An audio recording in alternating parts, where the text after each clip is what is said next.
Welcome to 21st Sports Recap and Reaction for the San Francisco 49ers at the Pittsburgh Steelers in their Week 2 matchup on September 20th, 2015. We're going to go over all the scores and the stats and give our breakdown. Let's start off in the first quarter with about 4.5 minutes still left in the first. Big Ben Roethlisberger hit the tight end Heath Miller for a 2-yard touchdown pass, and the Steelers elected to go for two, and Roethlisberger hits Antonio Brown over on the left side for the 2-point conversion, and it was 8-0 Pittsburgh over San Francisco. So that was the score after one.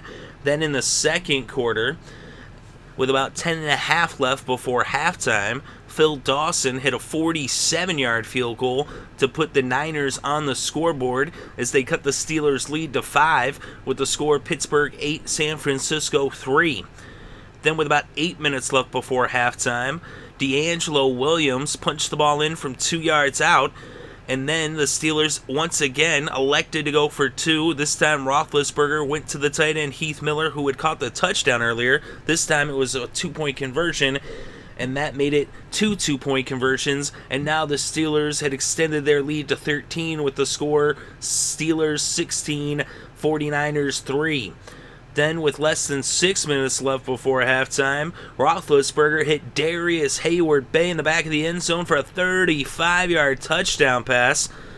They ended up going for the kick this time, and they missed.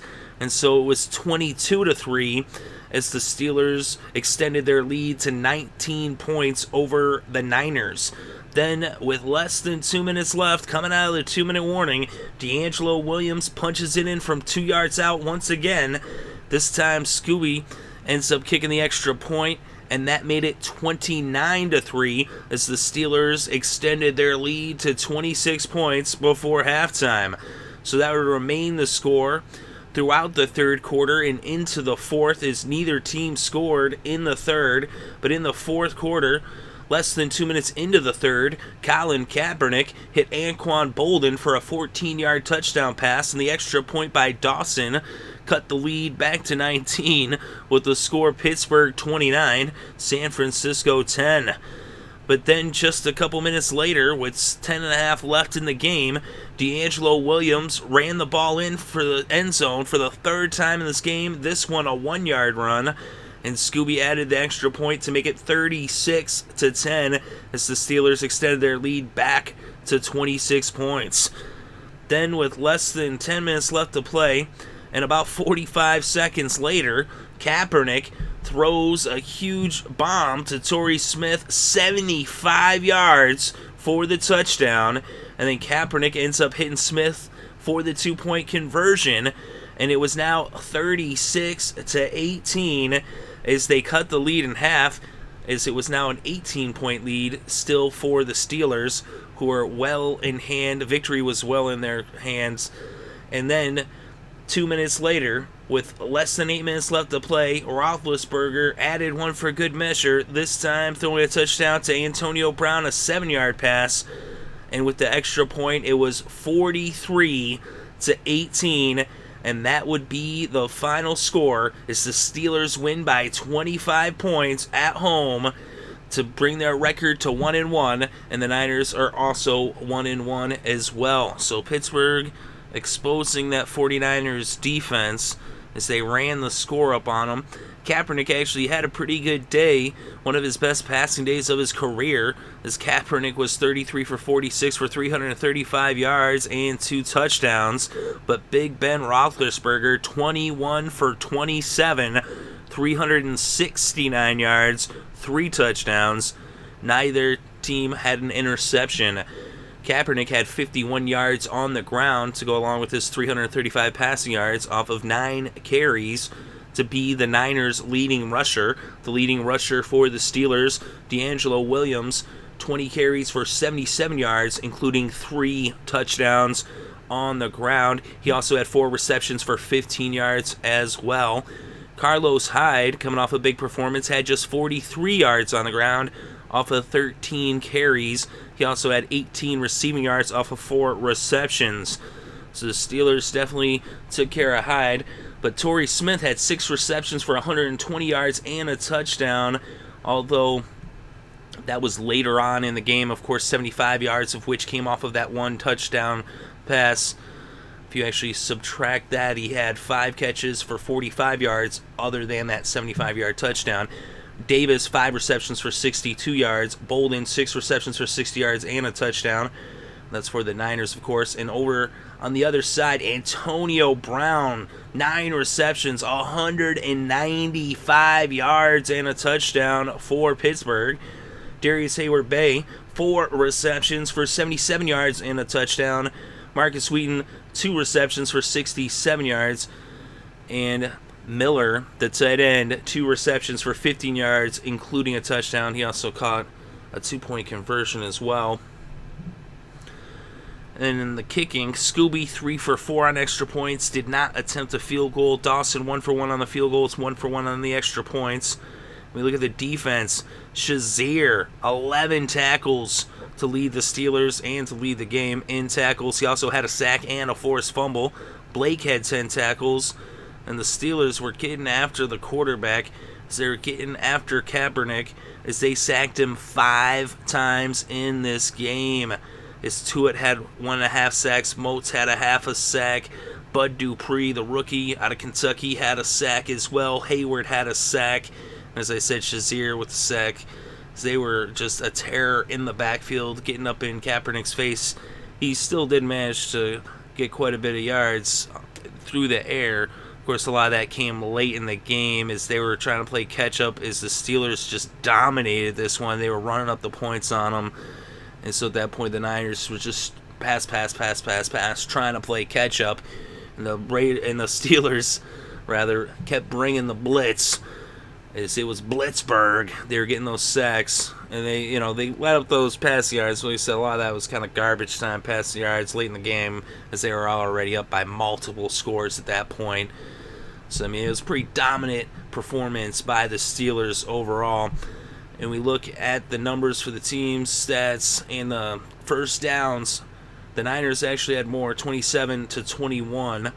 We look at third down efficiency. The Niners converted 7 of 17 for a 41% conversion rate. The Steelers, 6 of 10, completing 60% of their third downs.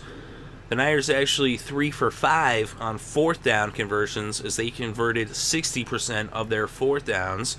Total net yards, the Steelers 453 to 409 for the Niners. The Niners netted more running yards, 111 to 84 for Pittsburgh. Pittsburgh netted more passing yards, 369, as Roethlisberger was not sacked at all in this game. They did not sack Roethlisberger once, as he was the more mobile of the two mobile quarterbacks, as Kaepernick is he's come out with some of the biggest performances for a quarterback on the ground, especially in the playoffs, but here he got sacked 5 times. They netted just 298 passing yards, although it was a pretty big performance for him through the air. Then we look at the red zone efficiency, and that's really where the Niners were struggling throughout the entire game in the red zone. Just 1 for 4 in the red zone for the Niners, converting only 25% in their red zone trips. And the Steelers, 5 for 5, 100% in the red zone, as they were very efficient. And in terms of time of possession, the Niners had the ball 36 minutes and 59 seconds. And the Steelers just 23 minutes and 1 second. But they were not able to convert in the red zone. And the Steelers came up big as they just got up early. They were in control. Pretty dominant performance in Pittsburgh. It's kind of how I saw it going down, with Pittsburgh just airing it out on the Niners. Like I say, exposing that secondary and doing a number on them.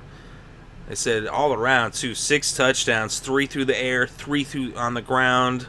The Steelers didn't really have too much problems against the Niners, who had looked so strong on Monday night, but they come into this game and they get exposed. And they had trouble, running the ball as well. Of course, a lot of that had to do with the fact that they got down early. And they went down so quick. is already, I mean, it was 29-3 at halftime. So, and then Pittsburgh, didn't even let the Niners score. Really, they didn't let them get into the end zone until the fourth quarter. They only had 3 points through the first 3 quarters.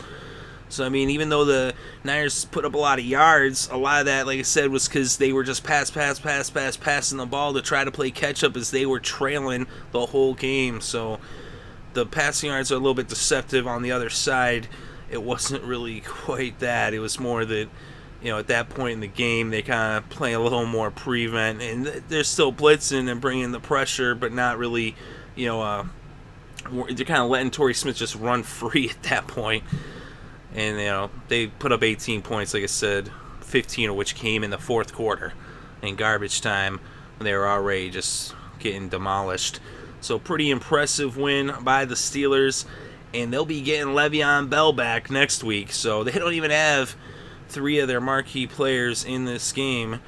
And what's going to happen once the Steelers get their players back?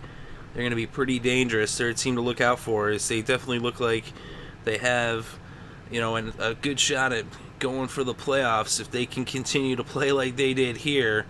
Like I said, I think the Niners got a little bit exposed as they looked really good on Monday, but here they look like the team that most people, including myself, expected them to be, as the Niners are who we thought they were.